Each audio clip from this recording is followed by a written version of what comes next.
Hello students, today we discuss about ozone depletion. What is the ozone? Ozone is basically an allotrope of oxygen.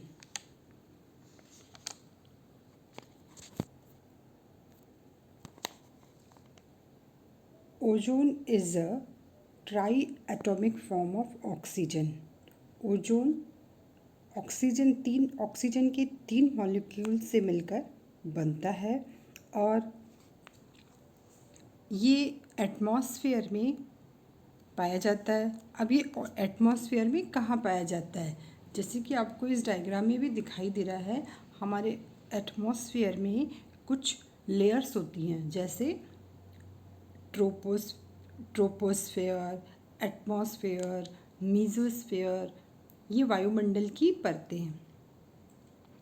तो जो ozone है, ozone atmosphere की troposphere के and में और stratosphere के, जहाँ से स्ट्रेटोस्फेयर शुरू होता है, वहाँ पर ओजोन की एक पूरी की पूरी शील्ड लाइक या पूरी की पूरी एक कवर जैसी संरचना होती है, जैसे हम ओजोन अम्ब्रेला भी कह सकते हैं। या हम कह सकते हैं कि जो ओजोन है, ये ozone works like an umbrella and protects from the harmful UV radiations. जो यूवी रेडिएशन सन से पृथ्वी तक आते हैं, उनको ये ओजोन की जो अम्ब्रेला लेयर है, शील्ड है, ये फिल्टर करती है। और फिल्टर करने से क्या होता है कि हमारा जो अर्थ है, वहाँ पर जितने भी हम यह कह सकते हैं कि it plays a major role in the maintenance of climate and biology of earth. मतलब यूवी रेडिएशन को ये जो ओजोन की शील्ड है, ये वहीं रोक देती है, तो जिससे ये अर्थ पर नहीं आ पाते और हमारे अर्थ का जो क्लाइमेट है वो मेंटेन रहता है। अब ये जो ओजोन है, ये बनती कैसे है?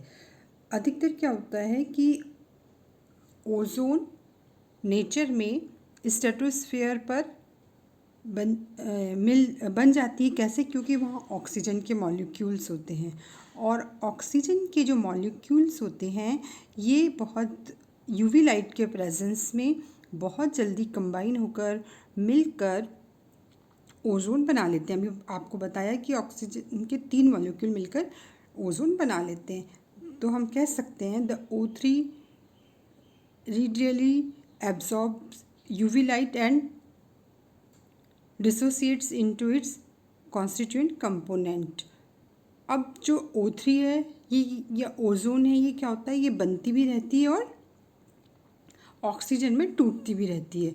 तो ये एक नेचुरल फिनोमिना चलता रहता है कि O3 is regularly formed and destroy in a cyclic manner with solar radiation. अब सोलर रेडिएशंस जो हो रहे हैं, जो सोलर रेडिएशन आ रहे हैं, उसके कारण ऑक्सीजन से एक मॉलिक्यूल जुड़कर ओजोन बन भी जाती है और ओजोन जो है वापस ऑक्सीजन में परिवर्तित भी हो जाती है। तो ये जो फिनोमेना है, ये आराम से चलता रहता है। लेकिन अब ये जो ओजोन लेयर डिप्लीशन है, ये क्या है? अभी जैसे बता रहे हैं कि जो ओजोन लेयर वो कहाँ पर है? स्ट्रेटोस्फेयर में। और कई स्ट्रेटोस्फेयर के इस लेयर्स में पॉल्यूटेंट्स के कारण, अब ये पॉल्यूटेंट्स कौन से अभी हम बाद में डिस्कस करेंगे, या चलिए पॉल्यूटेंट्स कौन कौन से हैं, लाइक क्लोरोफ्लोरोकार्बन, नाइट्रोजन के ऑक्साइड्स, हाइड्रोकार्बन्स, ये ओजोन की लेयर को डिप्लीट करते हैं। अब ये देखो, जैसे ये चित्र में आपको दिख रहा है कि जो स्ट्रेटोस्फेयर है, वहाँ पर जो ओजोन की परत है, वो धीरे धीरे दो जगह पर ये कम हो गई है।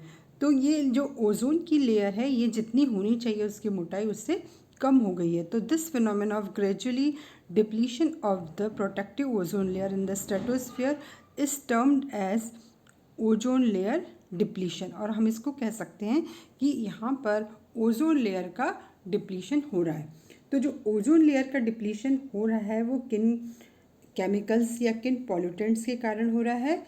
वो हो रहा है chlorofluorocarbon, methyl bromide, carbon tetrachloride, methyl chloroform, और ये सब जो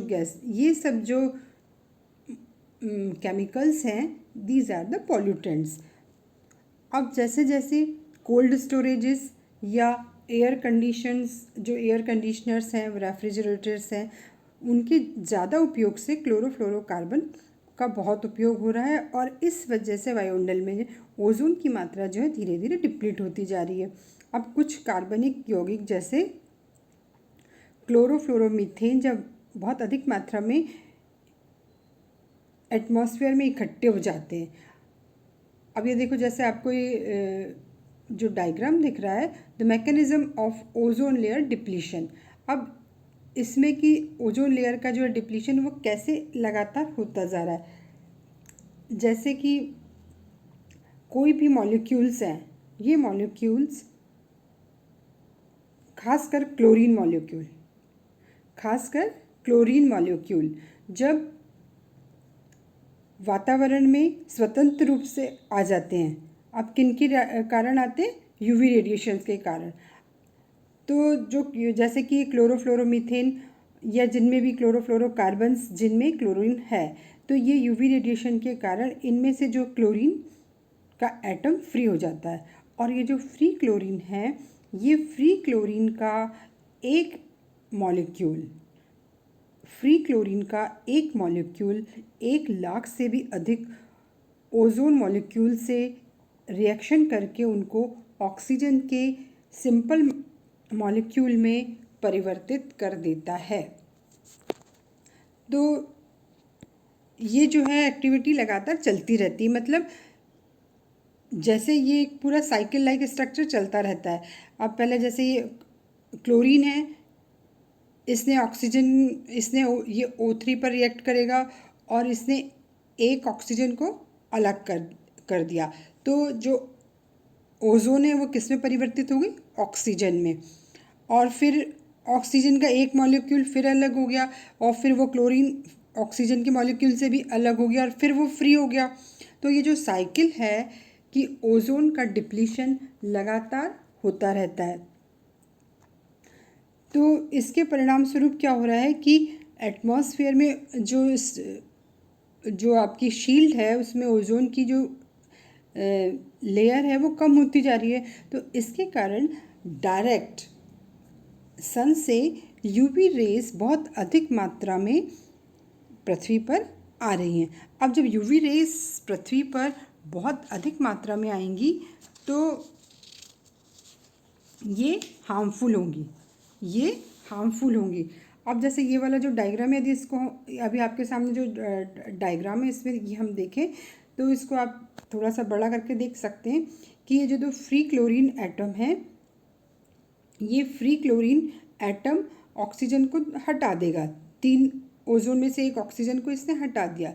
उसके बाद जो फ्री ऑक्सीजन बचा है, जो free oxygen atom chlorine monoxide molecule बना लेगा, ClO।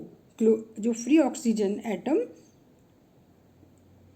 क्लोरीन इसको भी हिट करेगा, एक जो फ्री, फिर जो रिजल्ट होगा वो क्या होगा? वापस क्लोरीन अलग हो जाएगा, और जो क्लोरीन अलग हुआ है ये फिर जाके ओजोन को डिप्लीट करने में या ओजोन को ऑक्सीजन में परिवर्तित करने में। तो ये जो मैकेनिज़्म है कि ओजोन जो है ऑक्सीजन में चेंज होती रहती है, और इसका जो मेन कारण वो क्या है? The UV causes a chlorine atom to break way from the CFC molecule. अब जो CFC क्लोरोफ्लोरोकार्बन्स हैं, इनमें से क्लोरीन मॉलिक्यूल यूवी रे के कारण अलग होता जाता है, और ये क्लोरीन, जैसे भी बताया आपको, एक क्लोरीन मॉलिक्यूल 1,00,000 ओजोन 1,00,000 से भी अधिक ओजोन मॉलिक्यूल्स को ऑक्सीजन में परिवर्तित कर देता है। अब ये जो ओजोन होल है, तो ओजोन कोई ऐसा होल नहीं है। The ozone hole is not technically a hole. कोई ऐसी छेद जैसी रचना नहीं है, लेकिन ये देखने पर थोड़ा सा एक होल लाइक स्ट्रक्चर दिखाई देता है। तो इसलिए where no ozone is present, जहाँ पर कि ओजोन नहीं है या ओजोन कम है, हम उसको कह सकते हैं कि it is actually a region of exceptionally depleted ozone in the stratosphere. मतलब जिस जगह पर ओजोन थोड़ा कम है, ओजोन की लेयर कम है, तो वहाँ पर एक थोड़ा छोटा सा होल लाइक स्ट्रक्चर हो जाता है, वो कहलाएगा ओजोन होल। अब ये जो ओजोन होल के होने से आपको अभी पहले भी बताया कि ओजोन होल या जहाँ पर डिप्लीशन हो रहा है तो वहाँ से क्या होगा कि अधिक मात्रा में यूवी रेज जो है वो पृथ्वी तक आ रही है, और जब यूवी रेज पृथ्वी पर आ रही हैं तो वो पेड़ पौधों पर और ह्यूमन बींग्स पर सब पर ही बैड इफ़ेक्ट डाल रही हैं। तो जो ओजोन की मात्रा 0.02 ppm थोड़ी सी भी कम हो जाने पर ये पौधों को नष्ट कर देती है, और अधिक हो जाने पर भी ये पौधों को नष्ट कर देती, मतलब पौधों की कई एक्टिविटी को कम कर देती है। अब जैसे कि जब increase intensity of UV rays होंगी तो जो प्लांट्स हैं उनकी फोटोसिंथेसिस की रेस का जो फोटोसिंथेसिस की रेट है वो कम हो जाएगी, और एग्रीकल्चर की जो प्रोडक्टिविटी है वो बहुत कम हो जाएगी। इसी तरह जो रबड़ और रेशे, कपास जैसे जितने भी जो फाइबर प्लांट्स हैं, इन पर भी ओजोन जो है इनकी गुणवत्ता को बहुत प्रभावित करती है। इसी तरह जब ये ह्यूमंस बींग्स पर आती हैं तो loss of immunity, skin cancer और कैटरैक्ट भी इसके कारण इसके कारण कैटरैक्ट्स भी कई रिपोर्ट किया गया। तो हम कह सकते हैं कि the reduction in ozone would lead to temperature changes and rainfall, और ये reduction in immunity in human beings, increase in cancers and cataracts. तो बहुत सारी जो एक्टिविटीज़ हैं जो कि ह्यूमन बींग्स पर और एटमॉस्फेयर पर ये प्रभाव डालती हैं। अब यदि हमें ओजोन की इस लेयर को सेविंग करना है, इसको बचाना है, तो क्या करना होगा, इस पर बहुत सारे काम भी हुए हैं। जैसे कि जब लगा कि realization of the importance of ozone layer and confirmation of holes in the ozone umbrella, तो कई जितने भी एनवायरनमेंट से रिलेटेड प्रोटोकॉल्स हुए, खासकर कौन कौन से, जैसे मॉन्ट्रियल प्रोटोकॉल जो 1987 में हुआ, लंदन कॉन्फ्रेंस, हेलसिंकी कॉन्फ्रेंस 1989 और क्योटो प्रोटोकॉल जो कि 1997 में हुआ। तो इन प्रोटोकॉल्स में पूरे वर्ल्ड में ये चीज़ पर डिस्कस किया गया कि CFC, ये जितने भी ओजोन को डिप्लीट करने वाले केमिकल्स हैं इनका रिडक्शन किया जाए, इनको कम किया जाए। तो इनको कम करने के लिए हमें क्या क्या करना पड़ेगा, जिससे कि ओजोन की जो लेयर है ये सुरक्षित रहे। Reduce the amount of fossil fuel burn, मतलब जितने भी फॉसिल फ्यूल बर्न होते हैं उनमें सल्फर डाइऑक्साइड और नाइट्रोजन के ऑक्साइड निकलते हैं, और ये भी ओजोन को डिप्लीट करने में एक बहुत बड़ी भूमिका निभा रहे हैं। तो use renewable energy to power, rethink your commutes and substitute, eat all the food, don't destroy food, खाने को बचा कर रखिए, इन्वायरमेंट को सेफ रखिए, यूज़ एनर्जी एफिशिएंट एप्लियंसेस, मतलब हमको एनर्जी भी बचाना है और पॉल्यूटेंट्स भी कम हम जब करेंगे तभी ओजोन लेयर जो है वो पूरी की पूरी ओजोन लेयर की शील्ड रहेगी और ये एटमॉस्फेयर को प्रोटेक्ट करेगी। इसके बाद भी आपको बता दें कि सबसे पहले जो ओजोन होल है ये it was found that the hole commonly called as Antarctica ozone hole, क्योंकि सबसे पहले ये अंटार्कटिका रीजन में ही देखा गया था, and it was found each year after the return of the sun at the end of polar night. जब वहाँ पर पोलर नाइट ख़त्म होते हैं तब ये वहाँ पर बहुत दिख जाता है।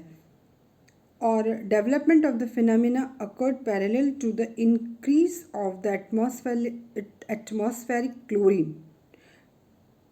The ozone destroying process in that region influenced the ozone region of the whole southern hemisphere। तो हमको पूरे सदर्न हेमिस्फीयर में भी ये दिखाई देता है। और जो ये गैसेस हैं, या हम कह सकते हैं कि ozone destruction by active chlorine has become a dominating question, कि हाँ सबसे बड़ा जो हमारे पास क्वेश्चन है कि हम इस एक्टिव क्लोरीन को कैसे कम करें।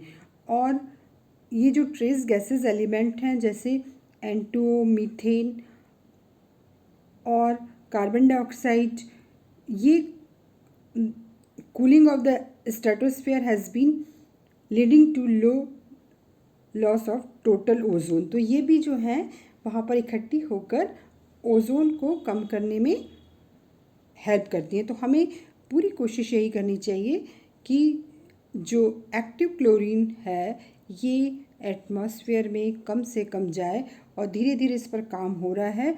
और कुछ वर्षों में अभी देखने में आया है कि ओजोन जो होल है ये धीरे धीरे, या ओजोन की जो शील्ड है धीरे धीरे रिकवर हो रही है। तो हमारा जब हमारे पॉल्यूटेंट्स या हमारा पॉल्यूशन कम होगा तो ओजोन की लेयर भी जैसी पहले थी वैसी ही स्ट्रेटोस्फीयर पर पूरी अम्ब्रेला की शील्ड बनी रहेगी।